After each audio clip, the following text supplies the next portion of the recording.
After the Ol-Kalou by-election, the opposition has been spurred into action.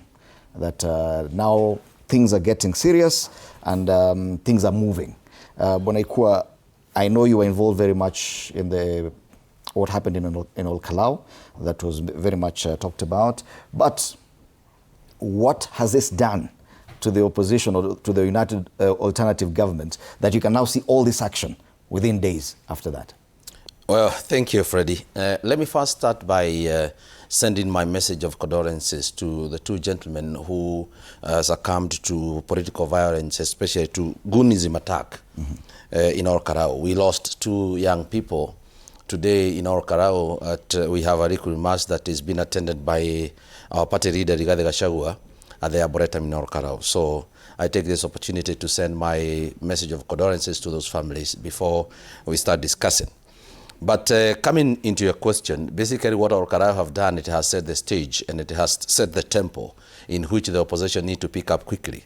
If you remember, previously, the government was taking pride of the by-elections that they had actually won by using all means necessary, violence thereof, to try and create a perception that they are completely, unbeatable. But Ol-Kalou was very special.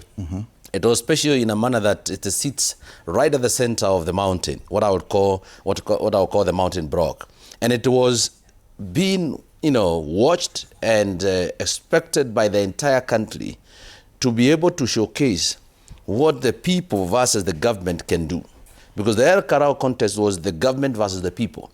The two gentlemen who are fighting for positions in Ol-Kalou were just victims of circumstances, but the real context was between the people and the government, and that is William Ruto himself. So what the opposition, the United Alternative Government have done, they must seize the moment.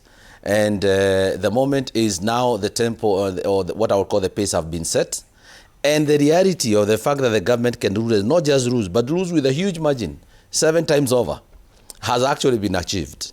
So they must now move with speed to try and now put up structures, especially on the ways of identifications of the ticket, what I would call the joint ticket. Because I have told you here before we even went to Ol-Kalou, I told you that the leaders of United Alternative Government, whoever they are, my party leader Rigathi Gachagua, my friend Matiang'i, I would call Kalonzo Musyoka, everybody must know one thing in particular, and they are already aware of it, that it is not optional of whether or not to bring up a joint ticket amongst all of them. No. It is actually mandatory. And this, it is in the hearts and the minds of the Kenyans who are behind them.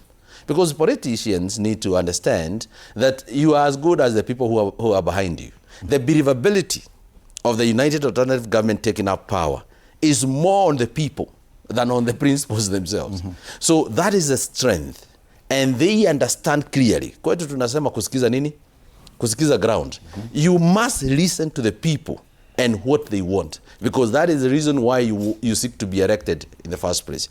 So the tempo, the speed, the foundation have been set to actualize the Wantam movement, and this will be an eventuality that this government cannot avoid. They are going home. Yes. Wakili Harrison Kinyanjui, the feeling before this was that President William Ruto can never lose an election.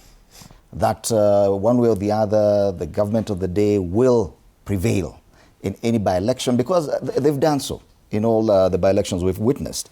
Now, it would appear there's a serious shift in that belief that now, and hence this kind of action we see being captured on all the dailies. Do you agree that President William Ruto right now is at a disadvantage in as far as perception is concerned?